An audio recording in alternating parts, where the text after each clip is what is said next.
Assalamualaikum warahmatullahi wabarakatuh. Nama saya Bilal Nugraha dengan nomor LPM 222170059. Di sini saya akan membuat video pembelajaran dari materi tentang mitigasi bencana alam.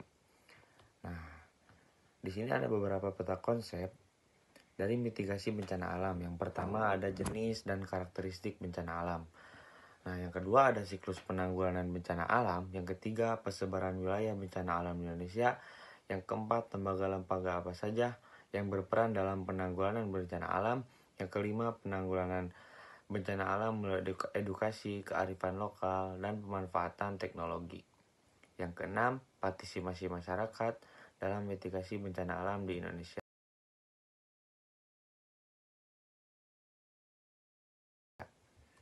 Nah, yang kesatu, jenis dan karakteristik bencana alam.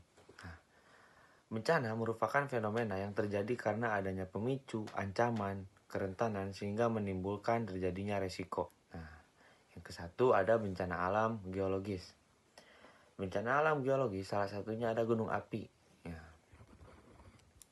yang sering kita sebut letusan gunung api. Letusan gunung api merupakan bagian dari aktivitas vulkanik yang terkenal dengan istilah erupsi. Nah, bahaya letusan gunung api ini dapat berupa awan panas, lontaran material atau pijar, hujan abu lebat, gas beracun, tsunami, dan banjir lahar.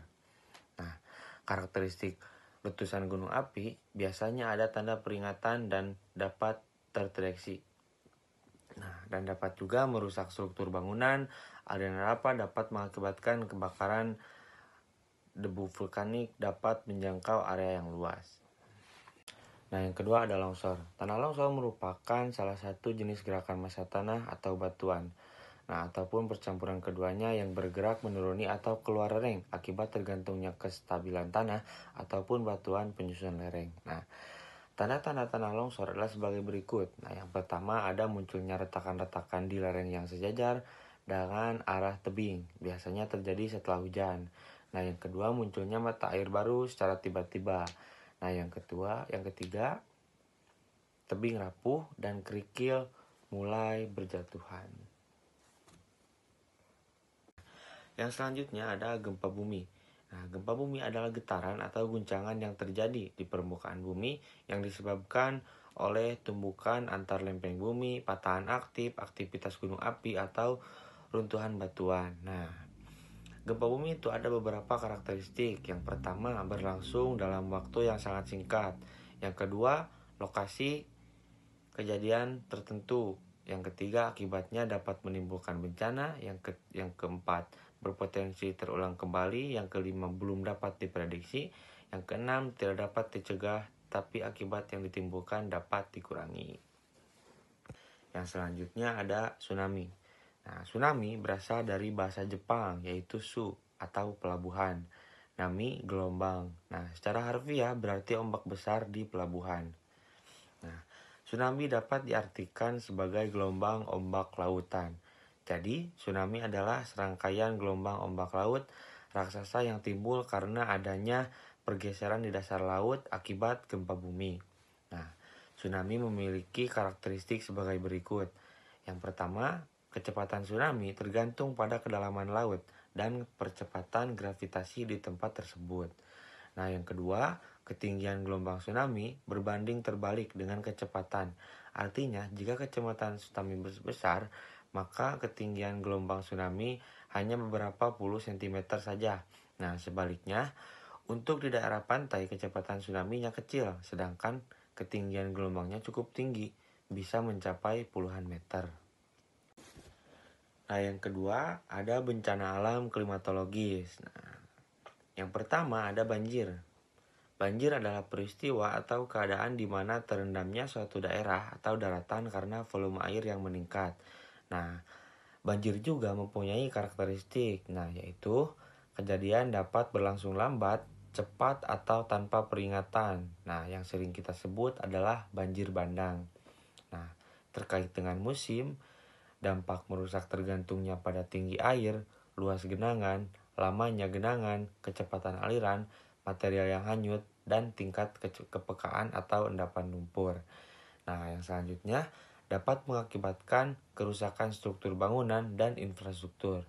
Nah, yang terakhir dapat memutuskan akses dan mengisolasi masyarakat. Nah, yang kedua, dari bencana alam klimatologis ada badai. Badai adalah fenomena alam yang disebabkan gangguan atmosfer yang dahsyat di darat dan di air. Nah, ciri-cirinya datangnya tornado. Nah, yang sering kita sebut langit terlihat hitam atau mendung. Nah, yang kedua, terjadi hujan es di sekitaran daerah, biasanya durasi selama 20-25 menit. Nah, setelah terjadinya badai hujan, maka suasana akan tenang, namun langit semakin hitam gelap. Nah, yang terakhir ada awan bergerak cepat sehingga mengitari daerah kita. Nah, yang keempat ada kebakaran. Kebakaran hutan merupakan peristiwa terbakarnya hutan baik disebabkan oleh proses secara alami maupun aktivitas manusia. Nah, secara alami kebakaran hutan umumnya terjadi pada musim kemarau dan dapat disebabkan oleh sambaran petir. Nah, yang selanjutnya ada yang disebabkan dengan gas metana yang keluar dari singkapan batu bara di lahan gambut. Nah, dan lava pijar dari letusan gunung api, kebakaran hutan juga dapat disebabkan oleh aktivitas manusia, terutama dalam pembukaan lahan baru untuk ladang berpindah maupun perkebunan. Nah, dampak yang diakibatkan oleh kebakaran hutan antara lain adalah kerusakan alam, polusi udara, berjangkitnya wabah infeksi saluran pernapasan, gangguan penglihatan, dan iritasi pada mata, sehingga menghambat aktivitas transportasi dan ekonomi. Dampak kebakaran hutan juga mempengaruhi wilayah yang sangat luas. Nah, contoh, kebakaran hutan yang terjadi di Sumatera dan Kalimantan turut berdampak kepada penduduk di Singapura dan di Malaysia.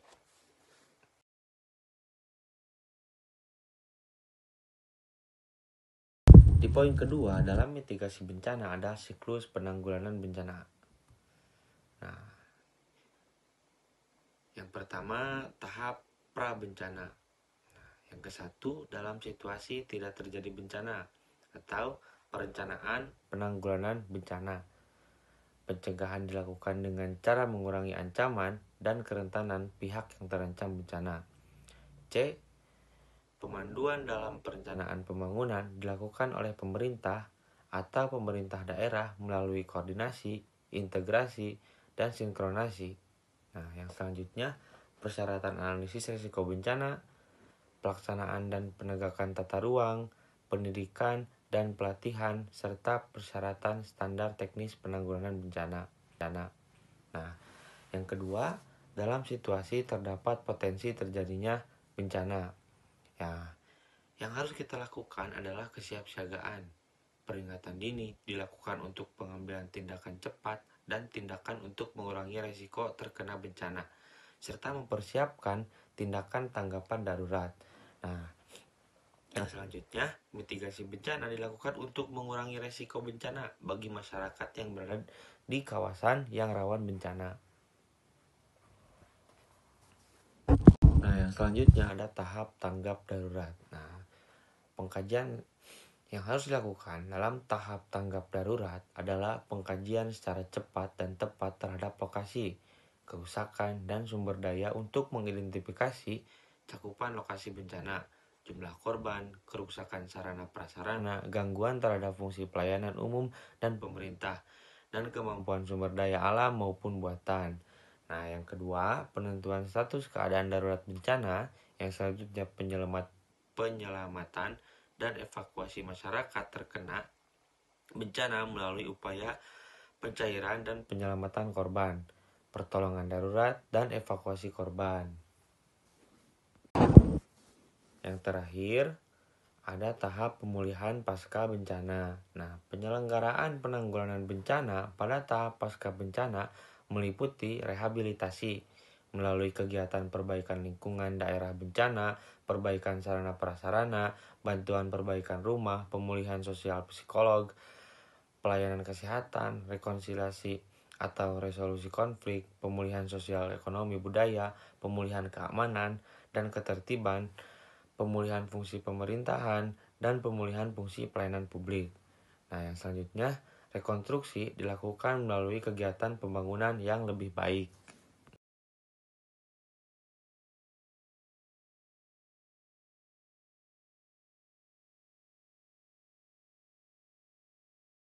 Nah, yang selanjutnya ada Lembaga Penanggulangan Bencana. Nah, Lembaga Penanggulangan Bencana ada 4 di Indonesia. Yang pertama ada BMKG, SAR Nasional, BNPB, dan Pusat Vulkanologi dan Mitigasi Bencana Geologi atau Badan Geologi, Kementerian Energi dan Sumber Daya Mineral. Di poin keempat ada penanggulangan bencana melalui edukasi, kearifan lokal, dan pemanfaatan teknologi dan peran masyarakat dalam mitigasi bencana alam. Nah, penanggulangan bencana alam melalui edukasi untuk mengurangi korban dan kerugian akibat bencana alam. Nah, edukasi penanggulangan bencana alam perlu dilakukan. Hal ini dapat dilakukan melalui pendidikan kebencanaan. Dengan pendidikan kebencanaan, diharapkan masyarakat memiliki pengetahuan, keterampilan, dan sikap kesiapsiagaan bencana dan tanggap darurat bencana. Nah, pendidikan kebencanaan dapat dilakukan melalui pendidikan formal maupun pendidikan informal. Nah, penanggulangan bencana alam. Yang selanjutnya ada penanggulangan bencana alam melalui kearifan lokal.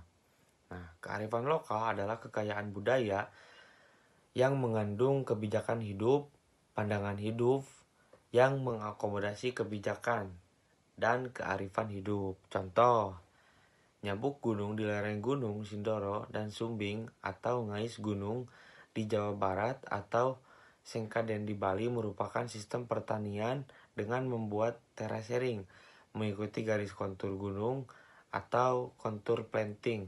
Nah, kearifan lokal seperti ini dapat mencegah terjadinya tanah longsor. Nah, yang selanjutnya ada kearifan suku Mentawai di Sumatera Barat dalam kegiatan perladangan tidak mengenal sistem tebas bakar. Nah, yang selanjutnya ada semong dalam cerita rakyat Aceh. Nah, semong menjadi semacam mitigasi bencana yang menyerukan kepada penduduk untuk lari ke bukit ketika gempa. Penanggulangan bencana alam pastinya memerlukan partisipasi masyarakat dalam mitigasi bencana alam Indonesia. Terkait dengan penanggulangan bencana alam, masyarakat sangat berperan penting dengan memenuhi semua kewajiban dan haknya. Nah, hak setiap anggota masyarakat adalah sebagai berikut. Yang pertama, mendapatkan perlindungan sosial dan rasa aman, khususnya bagi kelompok masyarakat yang rawan bencana. Yang kedua, mendapatkan pendidikan, pelatihan, keterampilan dalam penyelenggaraan penanggulangan bencana. Nah, yang ketiga, mendapatkan informasi secara tertulis atau lisan tentang kebijakan penanggulangan bencana. Partisipasi masyarakat juga dijabarkan sebagai berikut. Nah, yang pertama, aktif kegiatan identifikasi masalah kebencanaan. Yang kedua, memberikan usulan atau pendapat untuk mengurangi risiko bencana. Yang ketiga, peduli akan upaya untuk mengurangi risiko bencana. Nah, yang selanjutnya, menunjukkan upaya bahwa permasalahan bencana merupakan tanggung jawab bersama. Nah, serta ikut serta dalam kegiatan pelaksanaan mitigasi bencana, yang selanjutnya menjaga berbagai upaya mitigasi bencana. Yang terakhir, aktif dalam mengevaluasi berbagai kegiatan mitigasi bencana.